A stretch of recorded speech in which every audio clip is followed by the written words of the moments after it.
అంటే శ్యామ్ ఇది నేను చాలా బాధపడ్డా, అసలు నా లైఫ్లో ఇది సాడ్, అసలు నేను తీసుకోలేని రోజు అనేది అంటే చెప్పాలంటే ఏం చెప్తావు శ్యామ్?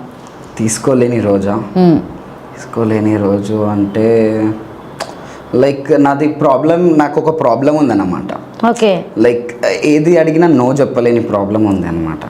ఎవరైనా ఏమైనా అడిగారు అనుకో, అది ఓకే అని చెప్పేస్తా. అది నాతో అవుతుందా కాదా, నా దగ్గర అంత కెపాసిటీ ఉందా అని ఆలోచించాను. దానివల్ల ఏమైతే అంటే నేను ప్రాబ్లంలో పడతా, నేను మాటిచ్చిన ముంగటోళ్ళు ప్రాబ్లంలో పడతారు.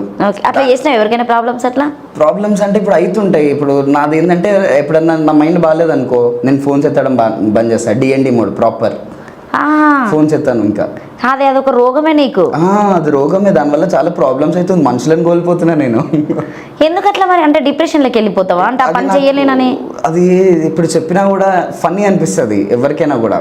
పర్సనల్గా ఫీల్ అవుతున్నా. ఎవరి బాధ వాళ్ళకే తెలుస్తుంది. ఇప్పుడు ఎదుటి వ్యక్తికి చెప్పినా కూడా మనిషికి అన్ని బాధలు ఉంటాయి ఇవేంది అన్నట్టు అందరు అంటారు.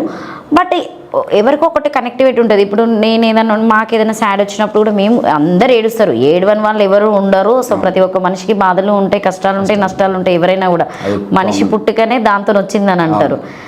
బట్ ఇట్లా ఈ ఫోన్ స్విచ్ ఆఫ్ చేసుడు, స్విచ్ ఆనే ఉంటుంది కానీ ఫోన్ ఎత్తలేని పరిస్థితి. అంటే వాళ్ళు కూడా ఏ సిచ్యువేషన్ లో చేస్తారు కదా, మనకి ఎమర్జెన్సీ ఉండొచ్చు, దాని వల్లనే కొంచెం ప్రాబ్లం అవుతుంది. సో దానికి కొంచెం ఎట్లా పడుతుంది? తగ్గించుకున్నావా? ఇంకున్నదా ఆ రోగం? ఇంకా ఉందా? ఎందుకు అట్లా? దానికి రీజన్ ఏంటి అసలు? ఇక్కడనే ఫ్లిప్ అవుతుంది. రీజన్ ఏం లేదు దానికి. అంటే నాకు ఎవరు లేరు, అంటే ఏం సపోర్ట్ లేక నేను ఇక్కడ దాకా వచ్చి ఇంకా చెయ్యలేనని చెప్పేసి లోపల నువ్వే ఇంకేదైనా బాధపడుతున్నావా? అదే ఒకటే రీజన్, అంతే, ఇంకేం ఉండదు మరి? అదొక్కటే కాదు, అన్నీ మిక్స్ అయిపోతాయి. లైక్ మనకున్న ఫైనాన్షియల్ క్రైసిస్ ఇవన్నీ ఇన్వాల్వ్ అయిపోయి ఏమవుతుందంటే మైండ్ పనిచేయదు. ఆ టైంలో ఫోన్ ఎవరైనా ఫోన్ చేసినా కూడా నేను ఏంటంటే నేను ఎట్లున్నా అట్లనే మాట్లాడతా, యాక్టింగ్ చేయను. అంటే అరే ఇప్పుడు నేను మంచిగా మాట్లాడాలా, వాళ్ళు ఫోన్ చేసిరు, వాళ్ళు హ్యాపీగా, అంటే వాళ్ళు నేను ఏంటంటే ఫుల్ జాయ్ఫుల్ పర్సన్ అన్నమాట. సో ఆ ఎమోషన్ని నేను వాళ్ళ మీద చూపేయలేను. ఆ టైంలో కోపం నుండి ఏమన్నా మాట, ఎందుకంటే టంగ్ చాలా పవర్ఫుల్. దీంతో ఒక్క మాట స్లిప్ అయినా కూడా వెనకకి తీసుకోలేము.